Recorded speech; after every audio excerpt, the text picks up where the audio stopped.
आता ते गावकीचा विचार करतात, पण भावकीला कुठेतरी विसरलेले आहेत. भावकीकडे लक्ष दिलं म्हणूनच तू आमदार झालास. चंद्रकांत दादा जर 1-0 वाढवत असतील माझ्या आकड्यामध्ये, तर 2-0 कुणी वाढवले पाहिजे? आणि अजित दादा अजून एक पूज्य वाढवतील, तेवढंच बाकी राहिलं होतं. फार चुरू बोलत होतं. खरं तर एक किस्सा सांगतो. अधिवेशनामध्ये काही वर्षांपूर्वी मी भाषण केलं. अनेक लोकांनी सांगितलं चांगलं भाषण झालं. मग मला दादांचा फोन आला, अजित दादांचा फोन आला. त्यावेळेस आम्ही एकत्रित होतो पार्टी म्हणून. आणि मग त्यांनी मला घरी बोलवून घेतलं. माझी अपेक्षा होती की त्यांनी सांगावं की भाषण चांगलं झालं, अजून चांगलं कर. त्यांनी सांगितलं की भाषण चांगलं झालं, पण एक गोष्ट महत्त्वाची तुला सांगतो. म्हणलं काय? अरे भाषण देत असताना, अधिवेशनामध्ये बोलत असताना तुझ्यावर कॅमेरा असतो, जरा बटणं जरा वरपर्यंत लावत जा. म्हणजे एवढं बारकाईने लक्ष त्या काळामध्ये माझ्यावर होतं. आता ते गावकीचा विचार करतात, पण भावकीला कुठेतरी विसरलेले आहेत. अर्थमंत्री आहेत, कुठेतरी निधीच्या बाबतीत त्यांनी तिथं विचार करावा अशी मी विनंती करतो. या राज्याची तिजोरीची चावी कोणाकडे? मग चंद्रकांत दादा जर 1-0 वाढवत असतील माझ्या आकड्यामध्ये, तर 2-0 कुणी वाढवले पाहिजे? हात वर करून वाढवले पाहिजे का नाही? आता ते काय बोलतील मला सांगता येणार नाही, पण मला बोलण्याची संधी मिळाली. जे मनात होतं ते त्या ठिकाणी मी बोलून दाखवलं. बरंच काय रोहितने सांगितलं. मी 40 लाख देतोय. चंद्रकांत दादांनी 1 पूज्य वाढवावं आणि मी अजून 1 पूज्य वाढवावं. बरं सांगितलं नाही की दादा 1 पूज्य वाढवतील, आमचे जयंत पाटील अजून 1 पूज्य वाढवतील आणि अजित दादा अजून 1 पूज्य वाढवतील. तेवढंच बाकी राहिलं होतं. फार चुरू बोलत होतं. म्हणलं गाडी फार फास्ट चाललेली. आज RRची जयंती आहे. मी RR पाटील, जयंत पाटील, दिलीप वळसे पाटील, आम्ही सगळेजण एका बॅचेत 90ला आम्ही आमदार झालो आणि जे काही राजकीय जीवनाला सुरुवात केली. त्यात RR दुर्दैवानी RRला काही गोष्टी मी सांगितल्या होत्या, सांगलीमध्येच सांगितलेल्या होत्या. त्याने ऐकलं नाही. जाताना मला म्हणलं दादा तुझं ऐकलं असतं तर मी आज तुमच्यामध्ये राहिलो असतो. मी सांगण्याकरता सांगत असतो. निर्व्यसनी राहायचं त्याच्याच करता मी सांगत होतो. लोकांना बरं नाही वाटत. बघा अरे जाहीर सभेत RRची काढली. अरे मी काय काढली? मी चांगलं सांगायला गेलो, वाईट काय सांगितलं?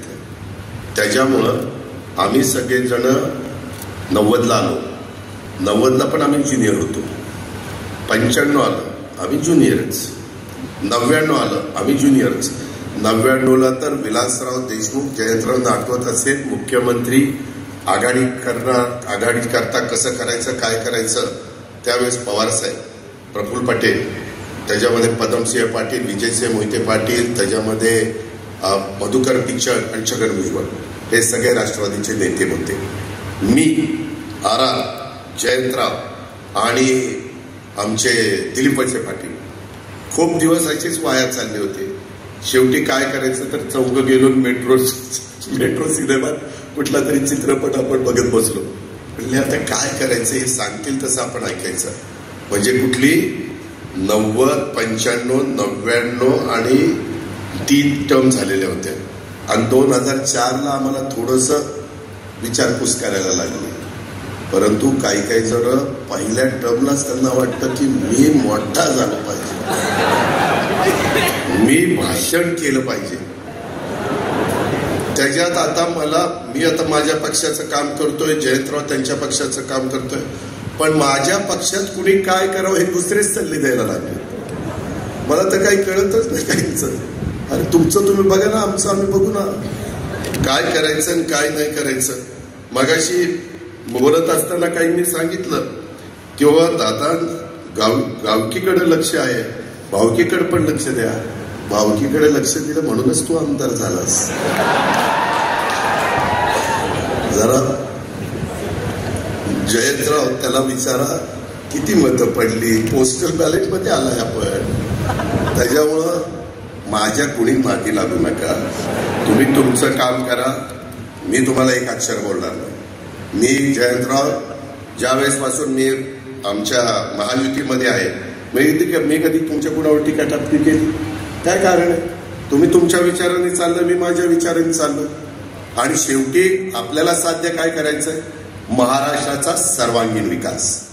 शिवशाहू फुले आंबेडकरांची विचारधारा, याच्यामध्ये आम्ही कुठं कॉम्प्रोमाइज करतच नाही. आणि त्यामुळे मला तर मगाशी यांची सगळ्यांची भाषणं झाली तसं तसं माझं संकट चाललेलं होतं.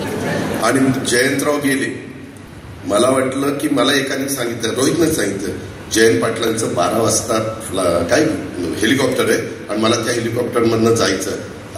म्हटलं माझं भाषण ऐकायला नेमकी दोघं नाही आहेत. मी तरी सगळं ठरवलेलं होतं. हे बोलून मात्र गेली.